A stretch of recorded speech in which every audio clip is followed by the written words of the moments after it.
had on the 2nd of August 2021, Jeffrey Addison and Perry Fletcher talking about, at the moment, the history of the Whakamoenga caves, really. That's what we've started off. I've just done an extensive read of the archaeological dig done in 1961. For more recent times, different ones I've taken, elders and others. I've also had, experts like Nick Sapara, from the East Coast. He was an expert as a Maori on the styles and the expressions of Maori and rock shelters and carvings. But he was also a visitor to that cave. But his impressions too was on the whakapapa, and he confirmed the whakapapa for the cave. Who can produce the whakapapa? The clue of the whakapapa is the word kaiafa, and kaiafa is also associated with ancestrally to places like Paporo and others. And you can find from Turata Point, you can find a connection in whakapapa going relating to the cave, and further around the side of other names.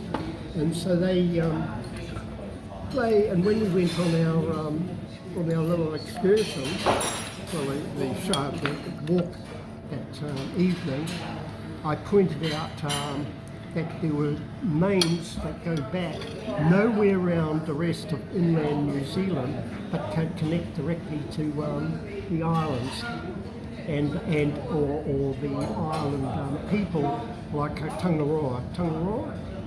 You look for Tangaroas around any lakes and that are missing, but Tangaroa and other names connecting here are early Polynesian names, long before Tihoi. You know, you forget the tribal collective. The tribal collectives that came was about 1600. That's when the tribal lands with numbers of people that consolidated themselves to the lands and its resources. That saw the original traditional boundaries, tribal boundaries between Arawa and Kainui and other groups, and even the early groups coming up from Taranaki that taught within the customs of cremating their dead. So you have to have extensive knowledge on the whakapapas of the different tribal people and regions for the times and places to where you settle, like at Rangipo and places like that. Gerard Regan pointed out in his talk, although he couldn't refer to the Rangatira Point, in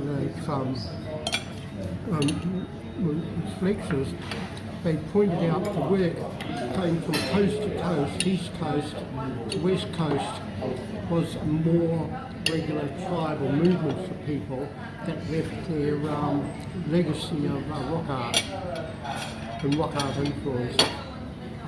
So you get a very Taranaki style of rock art up here, and a Taranaki wood carving style, Taranaki, as opposed to say Awa sort of fine thinking.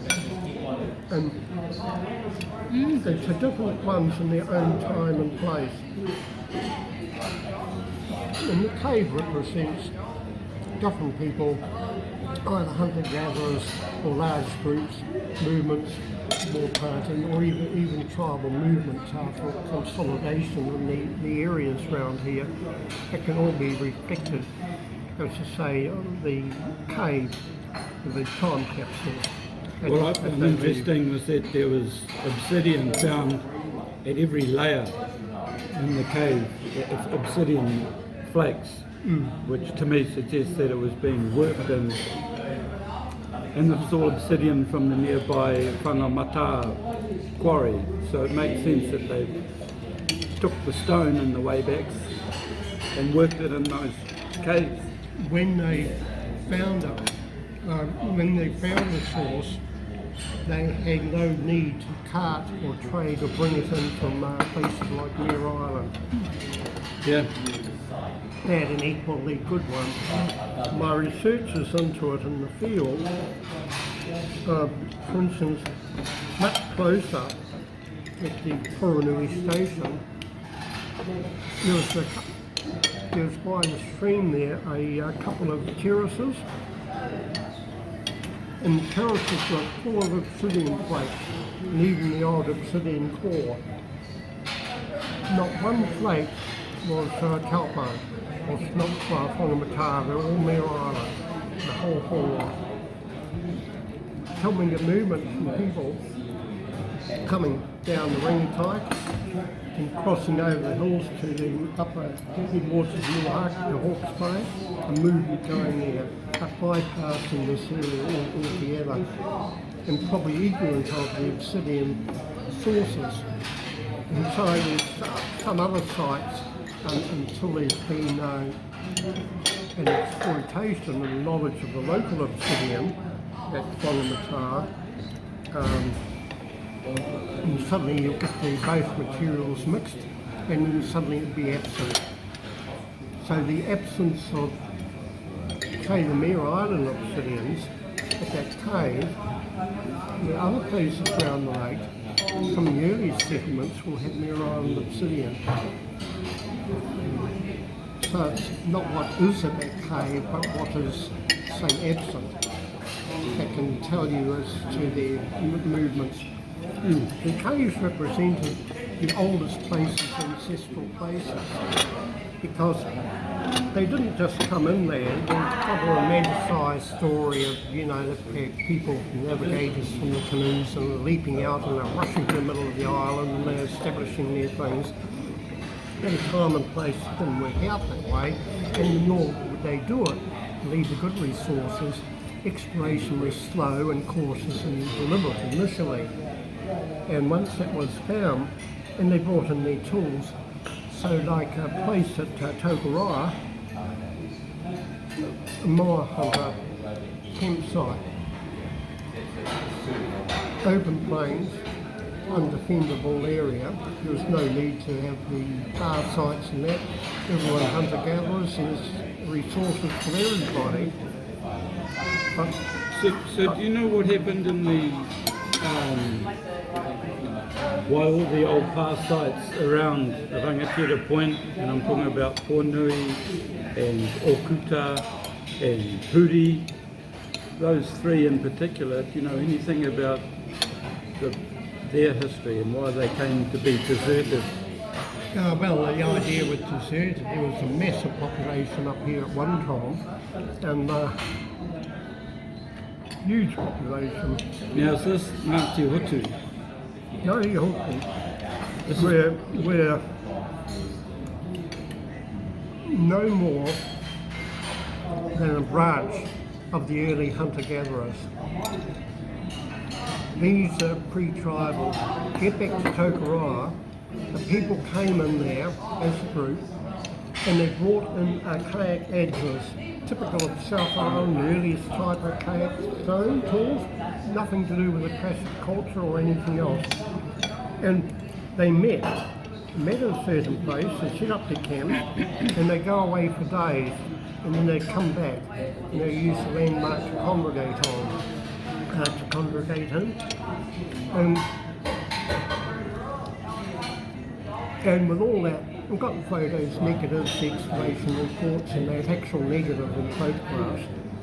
And then Tokoroa as a town came and grew like topsy. And when I was doing work with, quite a bit of work with Ngāti Rokawa, I was coming back one time from Kauru, the site there. I said to Phil Ringhorn in Northland, got engaged to do some work. I said to him, why is it getting all excited about a par of miles away here and something miles away there, and you've got the most strategic site that's the back door. Just come and walk from the trust board officers. Didn't know anything about it. Now, that little comment, the land has been bought, it's been boardwalked, it's been signposted, it's been blessed, it's set aside as my reserve, public access, walking access from the football fields. What do you think should happen with the Whakamoenga Point Reserve? Because it's just come back to the council for them to, in effect, the ratepayers, us, to in effect be the kaitiaki tour. So how would that look? Do you think it should be different from the way it's been prior to that for the last, say, 100 years? Well, that's come about with the me stopping them, putting a couple of houses here and there, and a couple of houses on top of the parcel. How did you stop that? Like, what's to stop them putting them there in the future? Is there a covenant on that particular part of the... Well, it should be reinforced as a condition that they had point. As they said to me, they could have sold it to the Americans and they could have shut the whole thing off. And that was all the arguments they had thrown against me. There's a whole history to do with this. As I say, anything I tried to do, the Department of Conservation, Tihoi Trust Board and everything else, no one wanted to know. Is that because these par sites weren't tū whare toa par sites, they were from an earlier time? No. So they didn't... No, many sites up here are not tū whare toa, and if the burial is not tū whare toa, they don't give 2 hoots of the goats under a boat. So that's my kind of question where it's leading to. So if they're not tū whare toa par sites, in fact they're sites that tū whare toa have participated in overrunning and destroying, who's the kaitiaki after that? Who's the guardian? The kaitiaki were, as acknowledged by from 1880 and the magistrates and that, the kaitiaki were the people up here. Many were Arawa, but not all Arawa tū whare toa. And there were some huge battles fought. Waipihi, battles other places, battle down just shy of Aratiatia. And in each case, we tū whare toa all got wiped out. So you don't want to know those histories. So par defences settlements, it's just rather ignored and put the actual context and history in. So many of the par are up and well in use right into the 1800s, even mid-1800s. And so why were they all abandoned in the western bays? Do you know the reason for that? Because at one stage it looks like there were major settlements there of people. Yes, but when I was with Tumu and Chris Jolly in the boat and office treaty settlements from Kuratau coming up, groups were those that were pointed out on the bus before we went on to Kuratau on the Western Bay side, and they came down to Whangamatā, and the chap said, oh, this is that, the chairman of the block. Didn't know anything. And all they had collectively in their mind was 2 parts, the entire Western Bay, 1 part Kuratau, 1 part Tihoi. Nothing in between. And that was to be presented to the Office of Treaty Settlements and the people there. That to me showed that the representatives, the historians and the well-paid researchers that for tū whare toa, you absolutely 0% to even acknowledge and be aware of the part on that there. So they went a little bit interested when I, even 2-3 weeks before, walked across the bluffs and that. Can you walk across the bluffs around Whakamoenga Point to the carvings? Have you done that before? That's how I did my thing, and I was asked and pleaded to get in touch with Brightwell Nose, and they just threw it back in my face. They wouldn't respond, they wouldn't reply, they wouldn't have anything. They had their own agenda, and that's why they missed out on the Okuta and all that knowledge and that. They were written to, that I knew different things and get in touch with me or let me get in touch So with you've walked up on the pass side itself. So that's how I come. measured it off like that was having the physical evidence that no one would produce, no one was aware of, that got the developers from standing. You say how I got the developers, it was these pussycats that call themselves agitators. They've never done the confronting. I've stood on top of bulldozers and raised the Riot Act and that.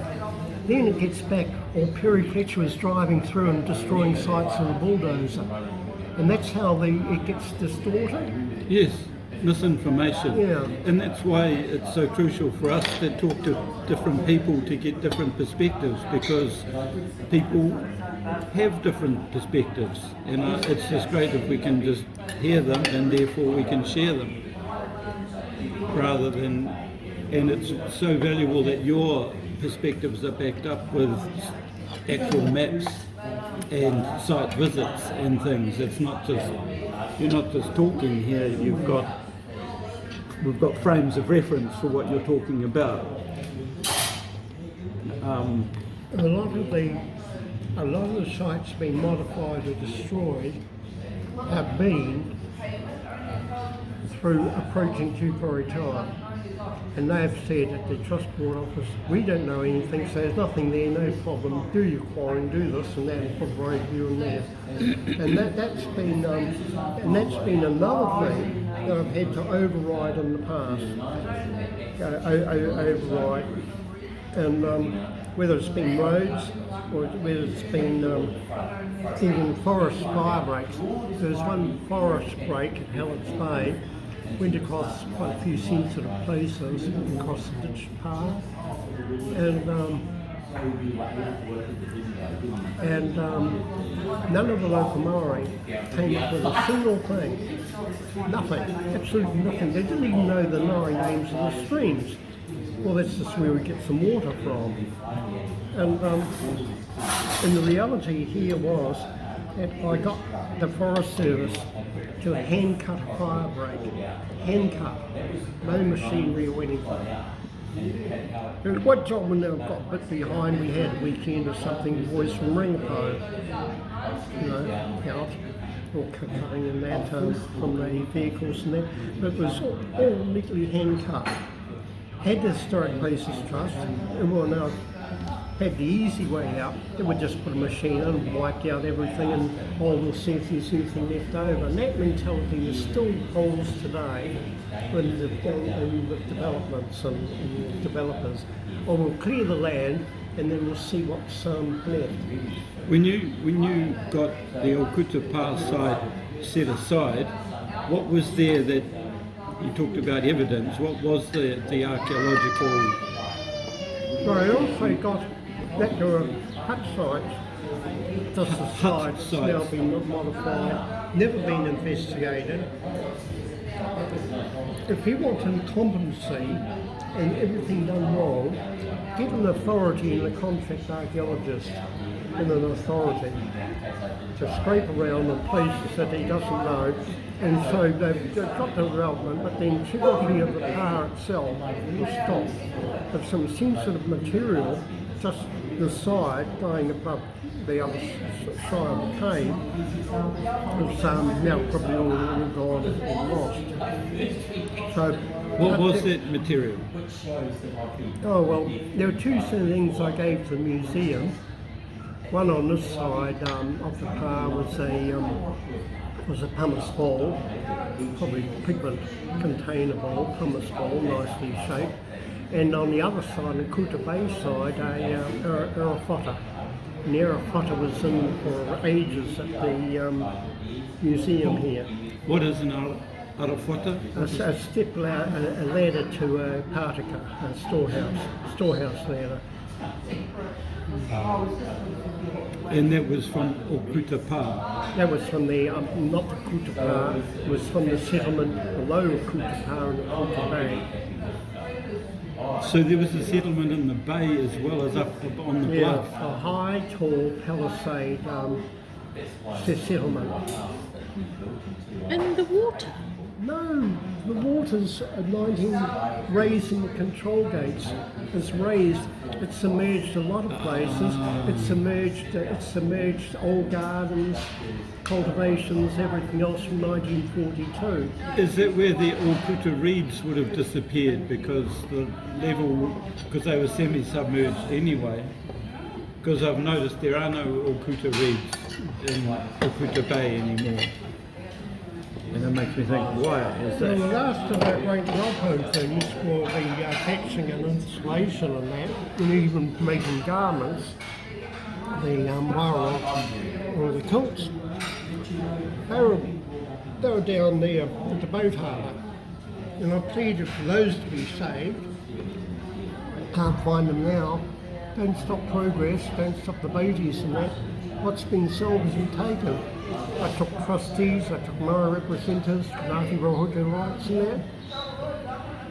And no, so that was a local important vegetation that was growing here. And not too long ago, when everyone was about culture and say this and don't do that, but push comes to shove, nothing gets done. And just along from Okuta Pā, have you been and walked on Huri Pā site in the middle of the bay, on the foreshore? There's been one pā under Grace is a fictitious one, another pā. No, I've done the burials, I've done these sites, I've done the features, I've done the mounds, I've done the defensive works right through. But where's people today? Where were people 10, 20, 30, 40 years ago?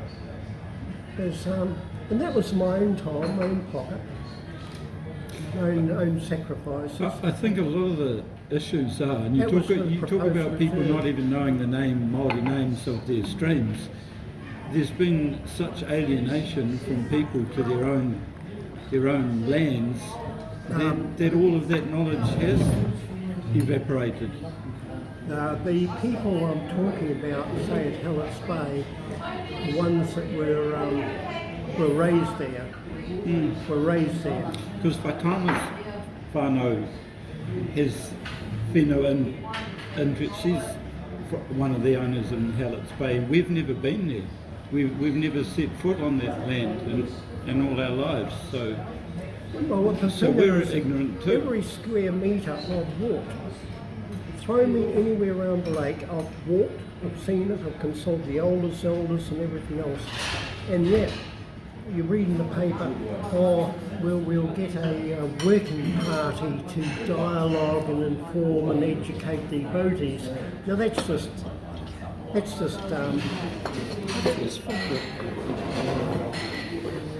you know anything about Mine Point and the history of the gold? Is it gold mining era? Yes. Can we just go back to what he was saying About him walking the land, and then working parties had been Well, they set up created. working parties that do absolutely nothing. It's blind leading the blind when it comes to any of these issues now. Trying to educate the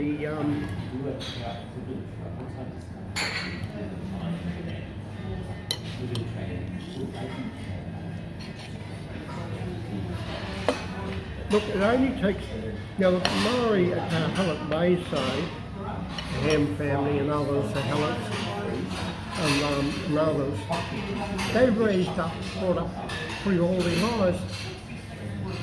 They still don't know the names of the places at their back doorstep because it only took, and it was a generation that was absent in the 1930s, there was no one living there, and then it becomes meaningless. Yeah. no value. So it's only one generation disconnect. And that's what's happened with pretty well most of the people in these districts. Maori families at Tānu and Tūkarawa have had that disconnect from their lands, and that generational disconnect. Our family as well. But you can reconnect. That's the thing, and the hope. And I think people should always remember that. Oh yes. Our fires can be relit, you know, that's without a doubt. Now reconnecting, I spent 6 terms educating for a reconnect, and that was only one group. 6 terms. People expect to now walk onto a farm or go down or read something in a book and wants it instantly.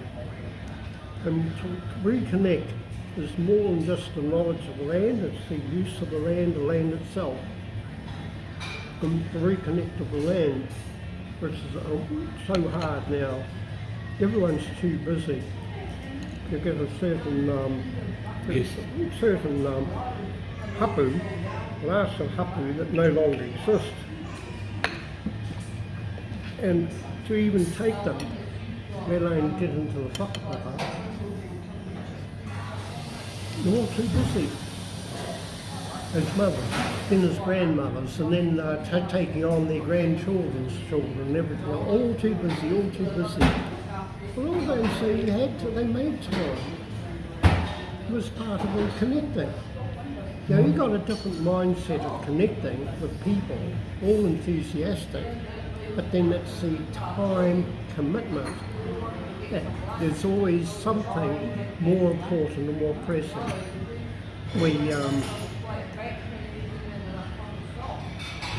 And that was before Facebook and Reddit and all our social media feeds. Well, people are relying on it so much now, so much. I still think it's really great to have digital recordings of things, and then you're not reliant on your memory and your transcription abilities of, you know, and taking things out of context. Well, term 1, someone was coming with a recorder. What were you getting? Stirring the tomato in that.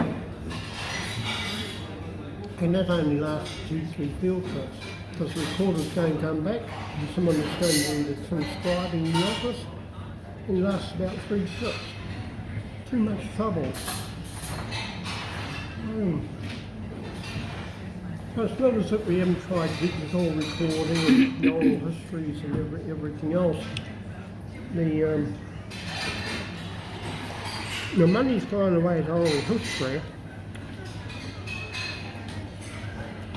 When it came to Ngāti Hotu, overall,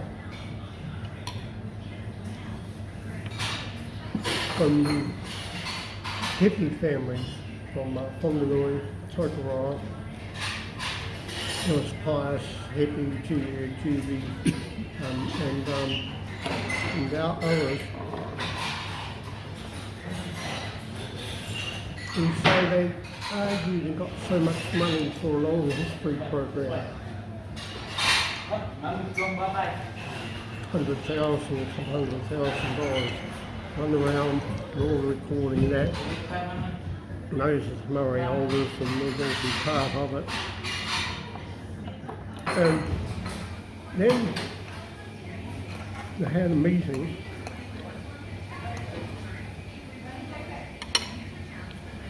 Myself, the forest company representative at the Tauru, House at Tauru.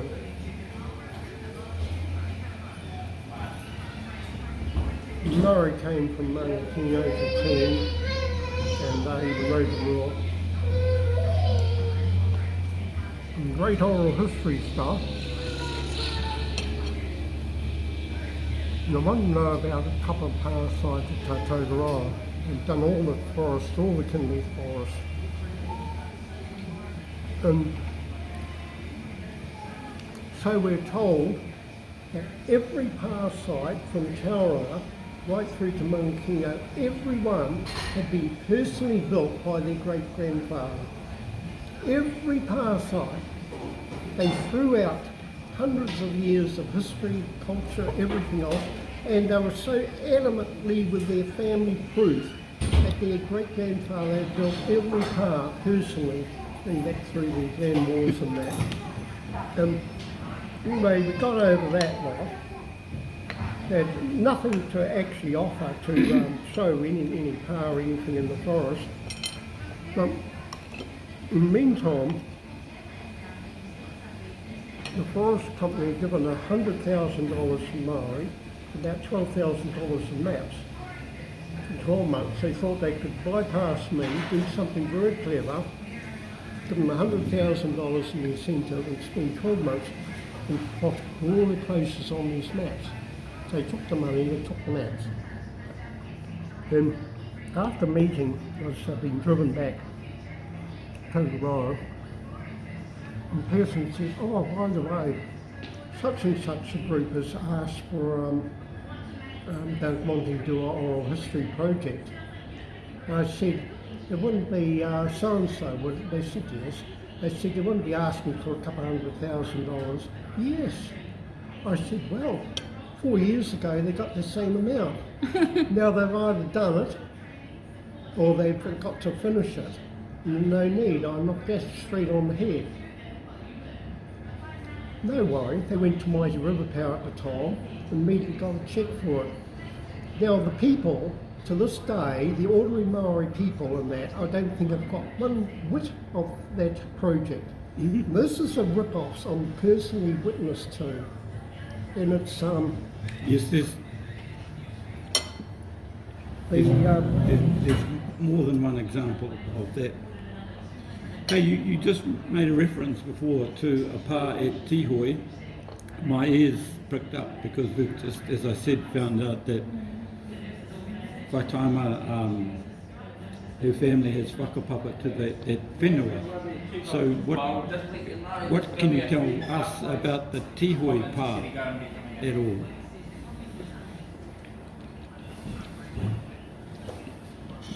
Why haven't they over the years, and I dealt with Warwick Burgess and the Burgess family, and the Burgess family are the ones that had the original roadman past, the trading post. I got papers and that from them.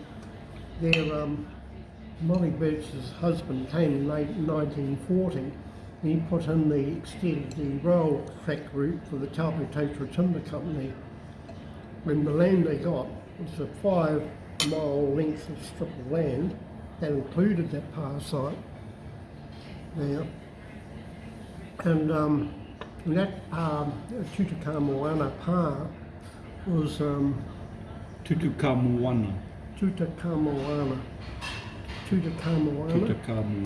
yeah. And that pa was visited late in 40 by one of the Diefenbach. Is it a foreshore pa or No, up on the hill? No, it's a cliff walk. A cliff walk with a stream at the base of it. Now I worked with Warwick Burgess and that, and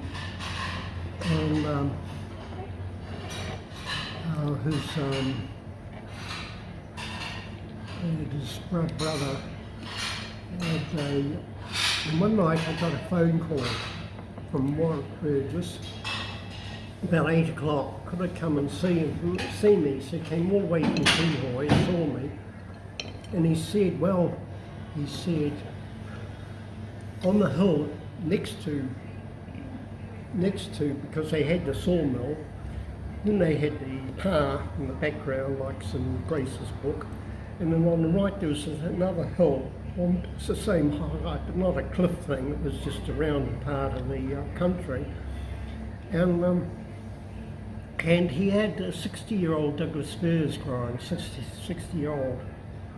And it was about 60 years old, and there was about 50 hectares of all this Douglas fir, all ripe for cutting and that. Well, Warwick said to me, he said in 1 week, that particular week, he had 3 groups of Maori come quite separate to each other.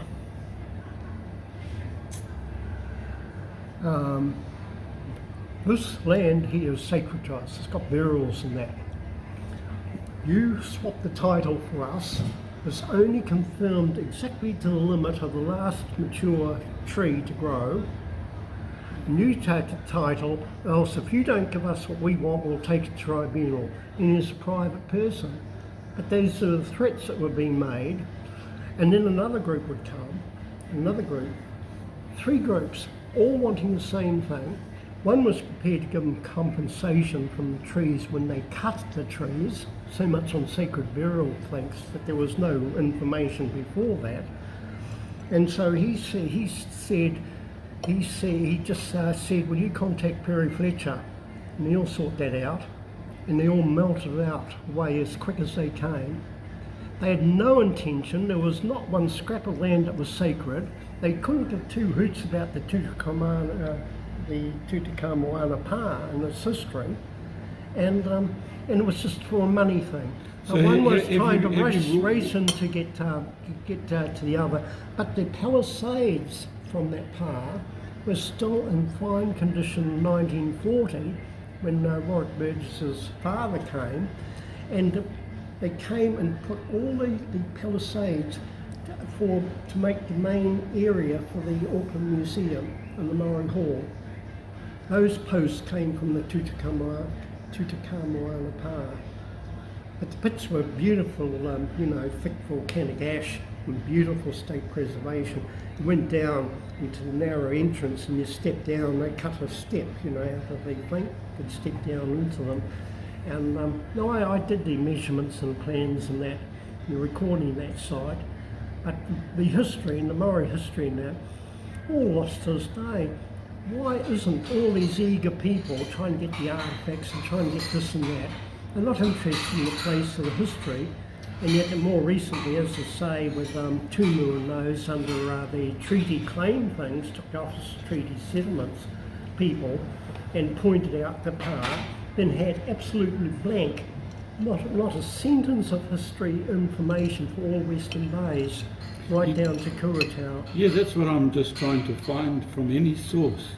History on the pre-European, and that's, we're looking at 500 or 600 years. It's not a small amount of time, it's a large amount of what was going on. Why is it you're always blocked and people don't know these things?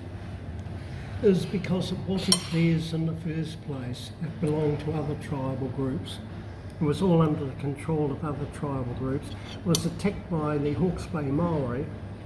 That was the last attack, but after 3 days they gave up.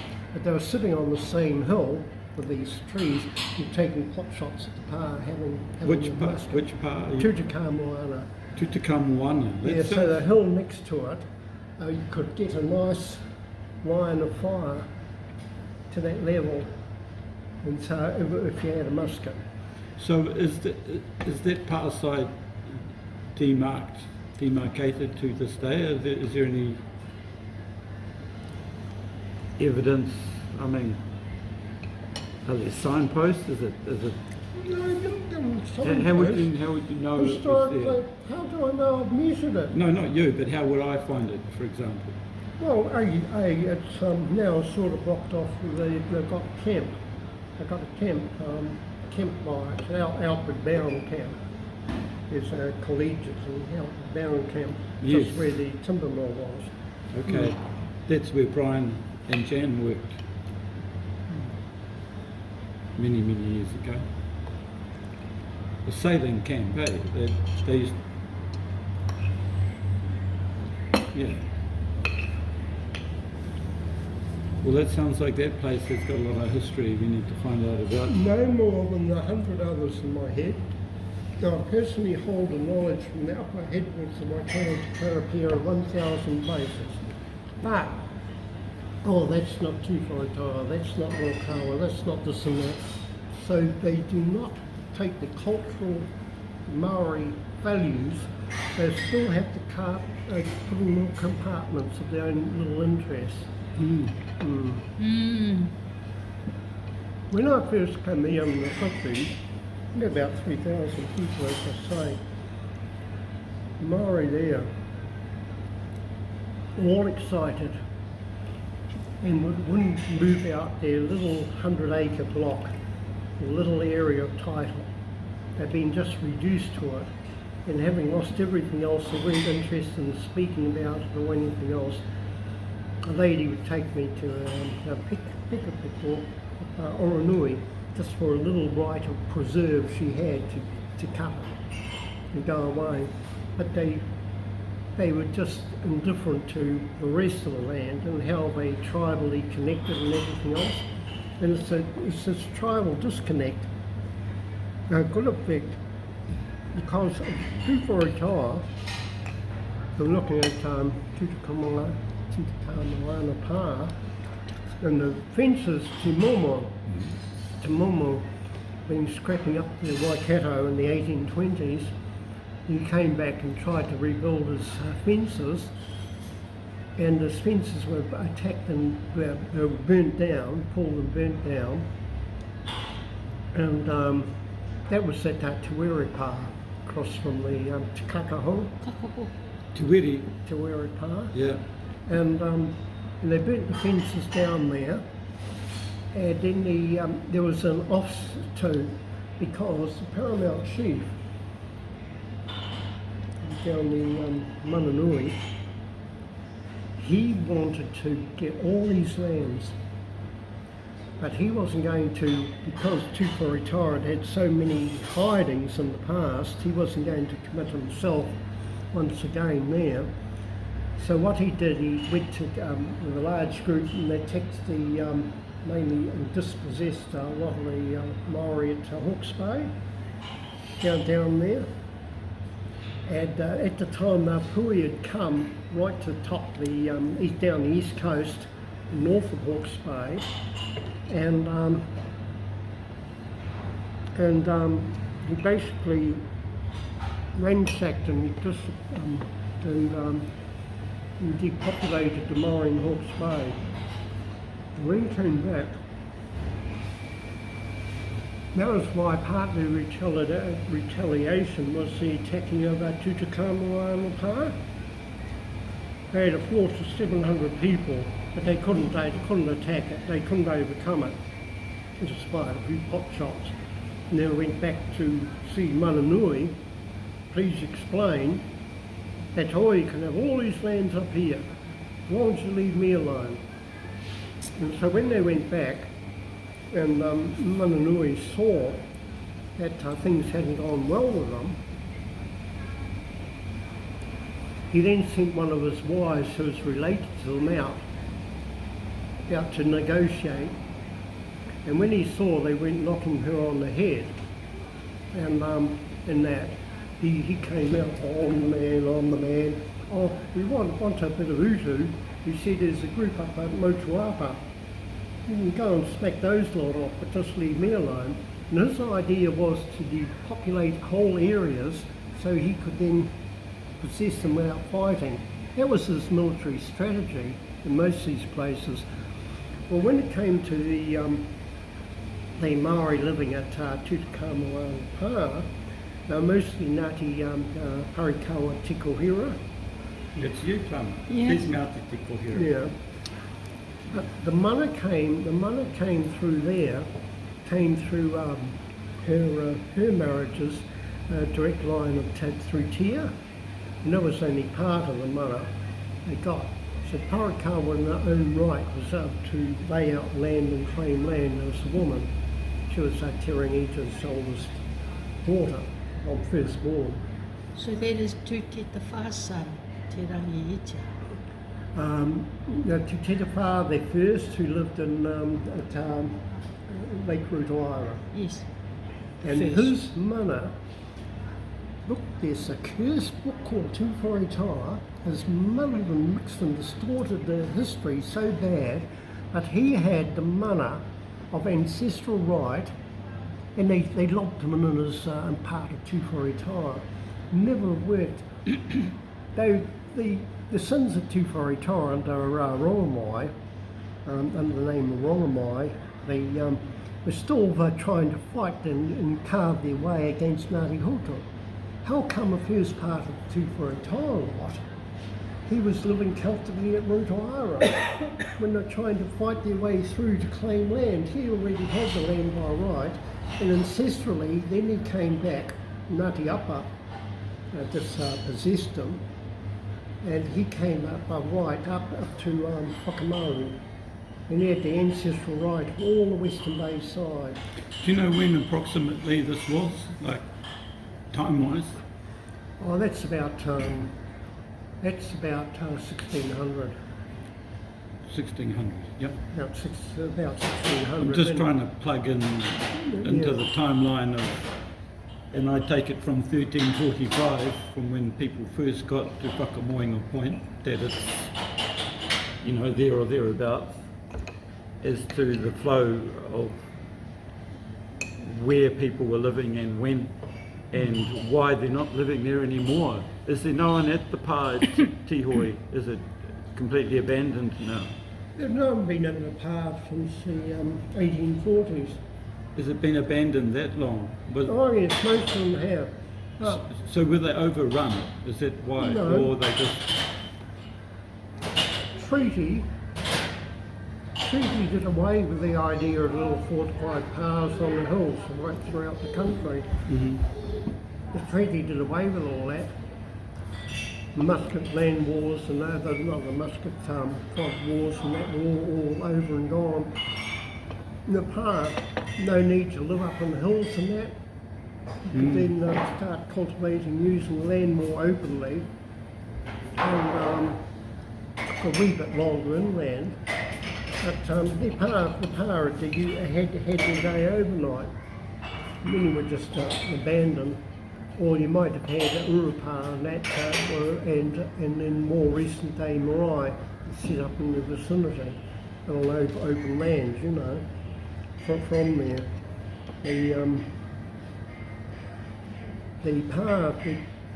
Now a whole Western Bay was dominantly of under Karingita and descendants of Parikawa, but for strictly Tūwharetāua as a hapu, of all the hapu all along the Western Bays, up Mokai and that, none of them were Tūwharetāua. None of them were Tūwharetāua. Tūwharetāua now says all ours, but there was only one hapu that was directly pure to Tūwharetāua, and that was Moi, Moikino, Ngāti Moi, M-O-E, Moi.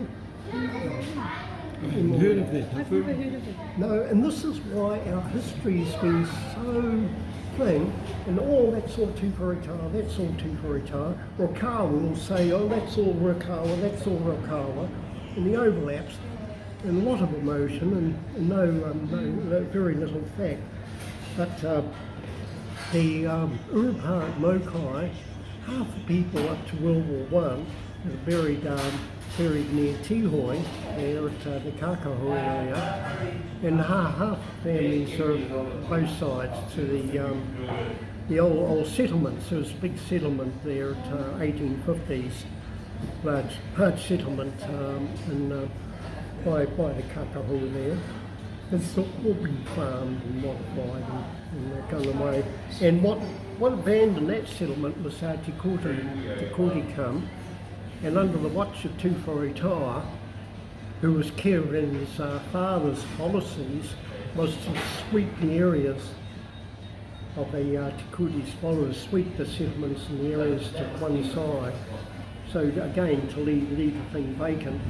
To get back to Te Momo's time, Te Momo, 1820s, he came back, and then the people that stood up to him were refugees from the Muscat period from Makoia Island. You know the great slaughters at Makoia? Yeah. And so many of the refugees, Mananui said, oh, there's no one up at Tihoi, you can come and occupy it. No one was there because Te Momo, what was Muscatese people, were scrapping up north of all the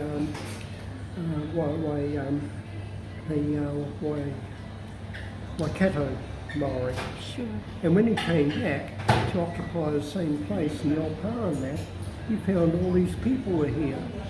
So I'll leave well alone, I'll build my fences, and then they came aggressively and ran his fences down, which had standoff. And this is how many people had come, even just before 1840, and displaced. And where they could hold the land from the signing of the treaty, later on, they were the only ones that the land courts were listening to. Occupation as 1840 rather, occupation from then on. Never mind you were somewhere else for 500 years. That was all the courts were interested in, who was occupying at the time the treaty was signed. And so that gave, particularly for North Maori, Maori in the North Island, a lot of confusion and displacement. And many of the people from Te Rauparaha's time were coming back in dribs and drabs, right from about the 1850s to 1870s, still returning. Some never made it back to their ancestral lands, and they were blocked off in the later court decisions. So it's And Pewa te tomo? Pewa te tomo? Piwa. Pewa, He yes. was a prophet. The prophet you're talking about? Yes, Yes. So I know what I know. yes. So you've been to the cave that he lived in, because you went with us Yes. to Pewa's cave. Is that all you know about him? Do you know any? He's Whaitaima's tupuna, so anything There were all Maori that all Maori had a lot of information about him and personal information, but they never put in writing. And they'd only speak in Maori. They'd speak for hours, but Piwa was the one who was responsible for setting up, along with Hitui Taparata, who's considered a rebel renegade, at Mokai, and consolidating the lands and that back to Mokai. And he did away with a lot of the, let's say, dark side of Maori occult beliefs. And because they're getting pretty carried away by the 1880s, 1890s. They're even reviving human sacrifice, trying to practice a human sacrifice. So he was the one that knocked that on the head, but it had to be a challenge because Horonuku had come up. Horonuku had no mana over land north of Pukawa, or Maori actually. He had no mana at Pukawa. And he actually said, when in the 1880s, when they wanted a lease land up to Korangahape, he said, as the paramount chief, I've got no mana or say or jurisdiction to authorise any of that. So once again, true to Whaitaima, were kept down just to a few hapu down the end of the lake. Wow. There. And that's, but everything, to get the perspective and the balance of history and the whakapapa on that, you've got a great history, and that history was only the preservation of people. I've spent days next door at the Waipapa ward office up here, and when people will claim this, claim that, and I said, no you don't, you're not the side of Taupo. With the others, we've worked on for days, we've seen their grandfathers' handwritings and everything else, and with that you got people and lands and that. And what I had to break down was the idea, we're Ngāti this, we're Ngāti that, we're Ngāti something else. And I said, you wouldn't have survived 5 minutes as a single hapu. It was a collective links, Maori political links, that held you together, that cooperated to build these big pa and defences and to man them and that. And that's something that's started to be lost. It's a bit like people, well, this is our land here now. You're postage size stamp of the whole sheet, you know, and cling on to that. And that's where a lot of hapu, they have divisions and differences of opinion on that. Right, and from hapu to whānau, and go back. You don't have to go back too far. And where's the difference? They were to talk about now we're all one people, we're all one people. When it comes to issues, particularly commercial and other things, they just haven't got they haven't retained the focus on what was pre-treaty Maori and pre-survey Maori for land and movements and right of movements. They could get people happily moved from coast to coast with impunity. Was that answering you? Thank you. What was the original question?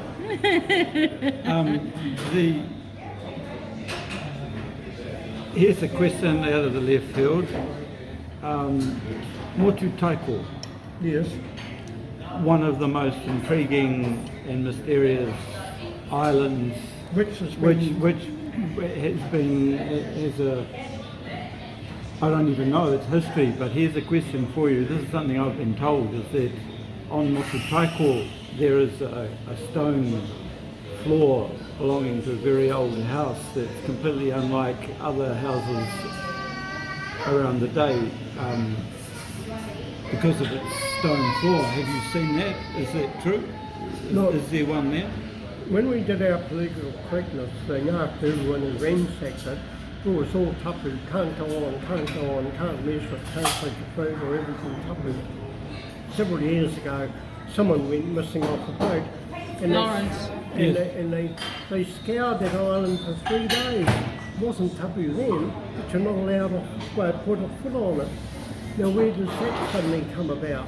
When people in the 50s could freely come and go and walk all over and willy-nilly. Yes.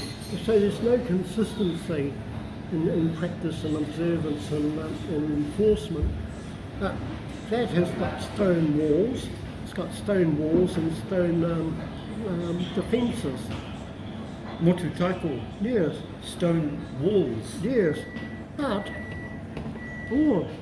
no, people it's tapu can't do it, and they control and they create the ignorance. When they say that's tapu, they're saying I'm 100% ignorant of it. I'm not going to let you know I don't know anything, so I'll just say it's tapu, and that's one of the ploys now to not have these things even photographed or measured. So you've seen stone walls there. Are they like just worked stone or just? Defence of all place took place up. You know, like you get dry stone walls and that the farmers and that have Yes. in England, South Island, everywhere. Yes. Yeah, but these walls all been put up a couple of metres or so as defensive works. So what's the stone over there? Is it not like pumice or is it? No, proper volcanic rock Wow.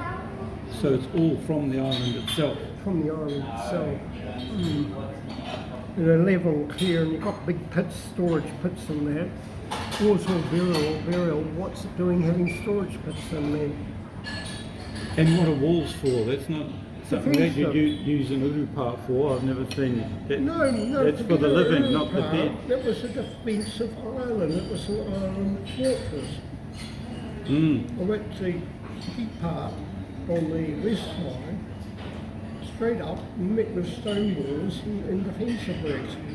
And the two places that you could pull up a canoe and start climbing. No, we don't know the next of anything these days, and people say, oh, this is mariculture and that. People won't get out the concept of the what Captain Cook's artist wrote. So do you think, I suppose it, I gave a lot of information, photos and everything to Maori that came knocking on my door, including Chimani Apoto. And then when they went to the island, they got Trevor Hosking in his doggery old age, half lost his mind, out there, never included me. He didn't give them a thing. They buy free with my information and they hold it, and somebody they said, oh, we want original photos and that. I said, I'm not going to give you original photos from 1950s I've got. I said, I can give you copies. We don't want copies, we want original. I said, And are you going to share those photos with 400 other owners? Will they go and say, oh, that's an ancestor Goldie painted, we want the actual painting? You see how the mindset in the blocks? Not the gratitude of the sharing and the rest. That's why, well, God, I can even narrate in my head, 3-volume work. No, they pay people for absolute nonsense that's been made up on the hoof. But they don't. There's something wrong today in the society with the education, workshops and everything else. There's a missing dimension, and the young people got the wrong end of the stick completely. They're not looking for themselves, inquiring, investigating for themselves, and they're just taking anything that they can come up. They're doing their degrees in the Wikipedia and that, and they're never walking one metre in the fern. Now Tihoi is an interesting name, matā to turn aside, and that came about with the storming and attacking of Punui Pa here. I don't know, I haven't heard of that part. What was the name? Tihoi. Tihoi. Yep. Tihoi Yep. came about the inland armies that came over to attack Punui Pa here. Oh, Pōnui. Punui Pa. Okay. So Tihoi attacks Pōnui. No, Tihoi was the track they took Ah, inland. They attacked Punui by Camus, by Waka, and they had an inland army to come. And the trick the inland army took, so attacked by lake and attacked by land, concerted attack on the Punui Pa here. And that's where Tihoi got its name, to turn aside. And it came right around inland. So you can't just grab a name even with a cave, because it links up when the whakapapa links up with places, movement, people, time, places and that. So, Nice explanation just there. Because we learned that with going out with Gerard, because we just became fascinated about the rock art that we saw at Taupo. And Gerard said, it's actually more. You've got to keep looking around. It's the people, the places, the time, the rituals, all these other things happening. And so I guess I've learned, since knowing that, about it's a whole sphere. It's a whole sphere of information. It's not just a little bit you can see. that's why I held back to the get a sheet of stamps and just grab a single stamp off the whole sheet. Yes, exactly. Yes, I get. We Or just- a jigsaw, like a jigsaw puzzle more Yes. than Yes. sheets of duplicated It stamps. feels to me like I've got a few fascinating pieces of a very rich jigsaw that's got many missing pieces, but it's still very intriguing to me, and any piece is a piece more than no piece, if you know what I mean. Galloping through this, just before the ice forms. Giddy up, giddy up. Notice how the old people had me in the 1950s. You'd think, what's that got to do with this? What's it got to do with that? But if we listened and concentrated, suddenly that one little thing you're asking, everything all falls together. It was the old way with the oratories and that they had as well. Yes. But Yeah, the young people, they just want an instant answer. What's this? Give me an answer. Boom. Don't worry about context or anything else. So do you know much about the Kaimanawa Wall? Yes.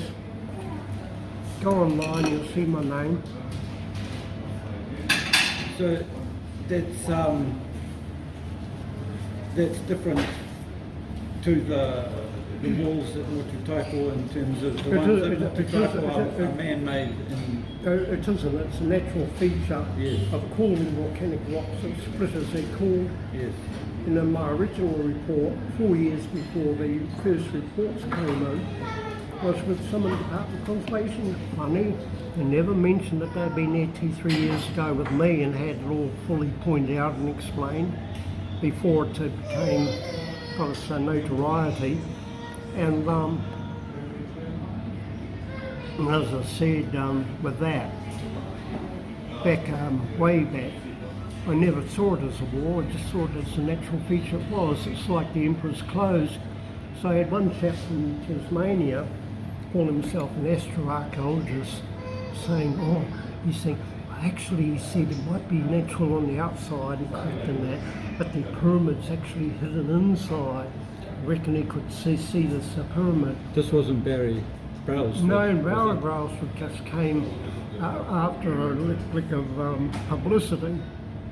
Barry Brailsford came down a long line, what was this Whaitaima Nation, and that his first book he brought out was The Tattooed Land. Yes.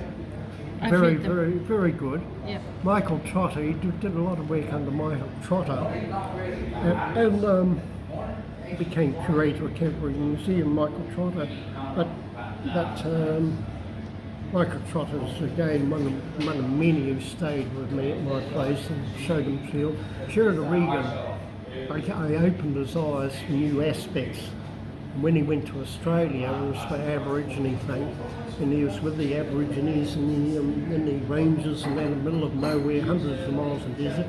He said, and that up there means this and that. They didn't even know, never even looked up there. So that was part of the wider perspective of being focused on something that looked big there. The Communal Wall, the first groups that contacted me was Captain Bruce Cafe, NAC pilot. Never heard of Captain Bruce Cafe, NAC pilot. He made world news. Flying around, he saw a UFO. Then he wrote 3 books about. He got a basketball or soccer ball, and you know how they're stitched together. Then he used that and he superimposed a map of the world, and he had at each point would have been a UFO signaling base, whether it's in the sea or not. So he put harmonic books out, and harmonic 33 I think, and different things. And he wrote about 4 books, but he contacted me because he heard about this mysterious wall in the Kaimanawas, mysterious wall. And I thought, what the hell's he going on about? Well, I went out, couldn't see anything, I went out again, and I was walking past this flaming natural thing every time. I used to walk past down the road hunting and that years ago. I saw it for what it actually was. And that was years before this latest thing, mysterious wall and that. Speaking of mysterious geological features, the stone circle that's now up by the roundabout at Whariwaka. Do you know anything about that? Yes, archaeologically? Yes, I supervised the placements there. I've got the actual plans and drawings when they subdivided, and I removed a lot of the stones and I replaced them. And since then, astroarchaeologists and that, even down our lake, the councils put stones under the line, they've carefully gone and measured them and taken the compass and everything else. And they've been placed there by council workers? By council workers and others in clearing. And I was with the landscape gardeners when we were putting those in, because one time we came back from Turangi and he inspected where the workers were posted, and he found one of the workers putting about 6 trees in just to save time. So I was with them when they were jumping up and down about, you know. So the rocks weren't in any kind of formation? No. they were just, No, is that how they'd come out of the volcano, or, you know, how they got to be there? No, a lot of the ones were just exposed and rolled and that with volcanic displacement. Because they're meant to be part of a sacred circle, Yeah. for which there's a portal in the middle of that Yes. takes people. One of the things is that, and I've got a report by one of these people doing these measurements. He sent me from Auckland Uni. Look, there's an article in today's paper, and the latest thing is you may as well close the universities down now. Anything with the name science, because the word university isn't what the latest people wanting to interpret about that. But no, most of these things have only come up within about the last 30 years.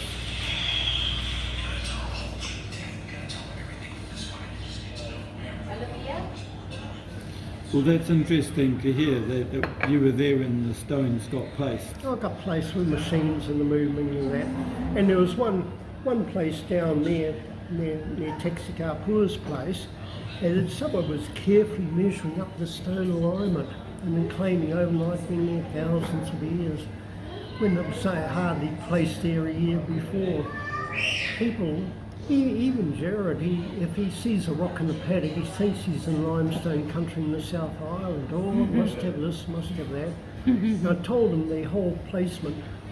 In his lecturing address, he missed a whole area of rock carving because it doesn't quite fit into his neat presentation. It's still Maori cultural. Which is that? Those area? Those are the Polynesian-inspired, direct Polynesian-inspired relief carvings. He didn't even show or indicate Where are them they? at all.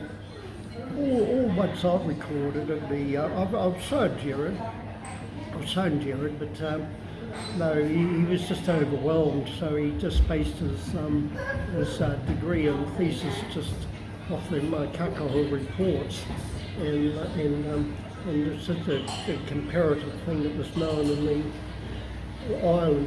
But he did find a lack of Hawke's Bay and lack of carvings or paintings in Northland and other places in the region. When you say rock art relief carvings, are they ones that have been painted on? No, not carved? Is it like the ones at Murupara, you know, those ones? The canoes Yeah. with the spirals on the side. No, they aren't relief. They've been done mostly in softer material. You could even do it with a stick. You know, very soft material. The oldest ones are a different style. But Jared doesn't see the connection. When I took him and his boss from Auckland University, he didn't see the difference, quite difference in style. Other ones were done on much harder rock than the big ones. We'll focus on the big ones, ignore the little ones side of hard rock, and they were delicately done ones in quite a different style. Well, it'd be the oldest there. But Ngāti Manawa now taken over on the tourist journeys, and they've just made up everything. You know, with their busloads of people and that. But it's they didn't even know they existed in 1926, 27. I spoke to the official who was reported running out. He had a little office when they were doing the planting in the 1920s, and when it was reported to him, he was taken by a couple of workers, and then he reported back to Telegraph to Rotorua, and they got Sir Peter Buck, the ethnologist and the expert, you know, and he came over, and you may as well have given someone a spade to dig up potatoes, because Ngāti Manawa know nothing, it must be pre-Maori, and therefore we'll find evidence of tools, still that same thinking, pre-Maori, and there were hungy stone and shell and that, but he had no finer points of archaeology there, but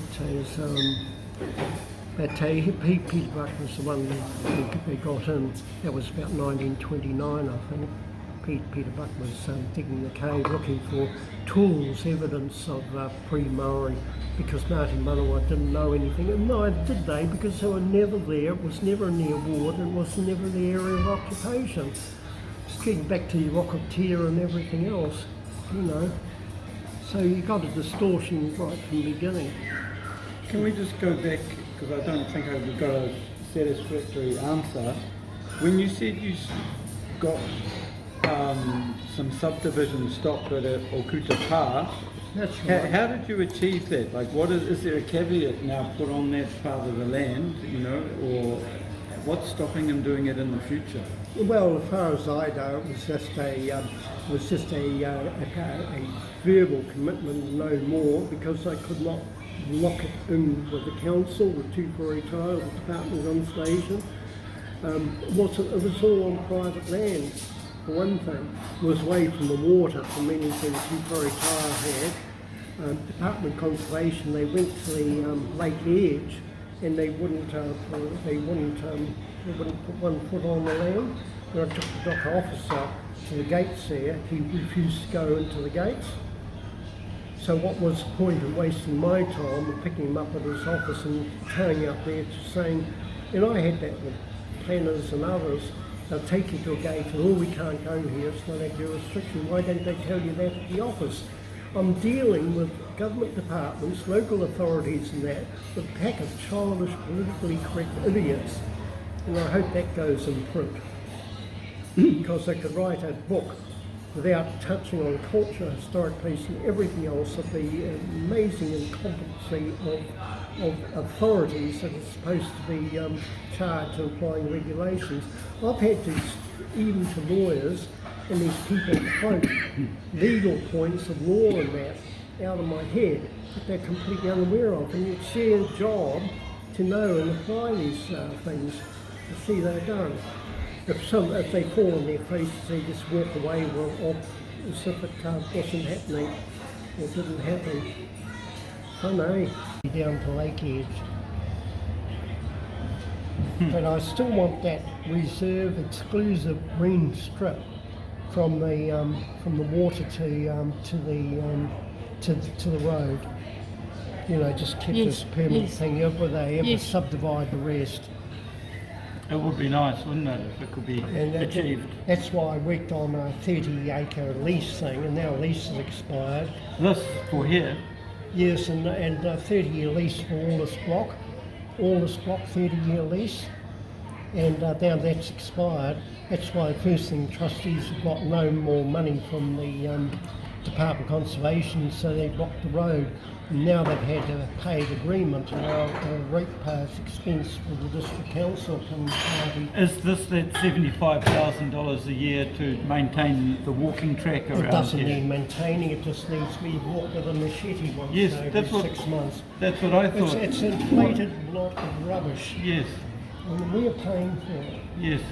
Whether it's Maori lease land or private land or anything. What we saw there last time around the cave was the jasmine is taking over in that area, and that needs to be knocked on the head, I would say. Wow, so that's the oldest map we've got of that side. Yes, I might have something here. I spent a week at my own expense at the county records office, and I went all round, every tide around the whole lake. And there's no one in Taupo Museum, no one in the office that have ever bothered to have half a mind of doing anything. So this is all part of a much bigger map, isn't it? Tauhara 5, that came under Tauhara 5. Oh, and wow. that was the payment. This was payment owing to Mitchell. Do you know his for full... the lease work he did at the Tauhara block. Do you know his full name? Because I tried to find... Henry Mitchell. Henry Mitchell. And his son succeeded him, half-caste Maori, Ty Mitchell. Ty Mitchell was surveying to 1920s. 1930, he succeeded Mitchell because Horonuku would refuse to pay 3 years' work that Henry Mitchell did for the Taupo TeWhare block, wouldn't pay him after 3 years, and Henry Mitchell went bust over it, thanks to Horonuku, therefore, but he gave evidence in court, particularly for the Tauhara blocks and other places, of the Maori he was with and the boundaries that he was pointed out, just to confirm who he was pointing out to him. Why do you think, if this was an ancient car site, that it was allowed to be given away like that? No, it wasn't. It was a sort of a policy, rob P to pay Paul, and when survey payments were owed, the Tauhara lot refused to give them anything, and so they took 50 acres here as reimbursement. And did they not know that it was historically significant land? It didn't mean a thing. It didn't mean a thing in those days. Wow. No, it didn't mean a thing. The Maori who got this here, got this back in the 1890s. It was transferred title to people, families like I know here, were survivors of the Tarawera eruption. So going back to Te Mungu's time in 1820 for the musket wars at Makoia, a similar thing happened. The dispossessed people were given use of this land here till Rotorua. That's why people have come here yesterday, our land forever. And who's done the homework for every land title? No one's done it. They're all in their little offices and their little family areas and groups, and they don't look over the wider picture. That's why universities, geography departments and that, they don't teach the ABC basics of anything. It's great for you to have these records. Take that paper. Oh, thank you. Wow, we're getting more and more in-depth information. But these will give you key to looking into title history. These will. I'll probably look at separate title history myself. Because I did ring Māori Land Court's records, and she could only find information about the adjacent blocks. That's right. Not this block itself. That's right. And as I say, I've worked on both sides of the counter at the Māori Land Court. I just want to say thank you again, Perry, for your time today, and I really look forward to seeing you again. Well, it won't be too long. It's Good. going to be tomorrow morning. Okay then. Okay. See you tomorrow.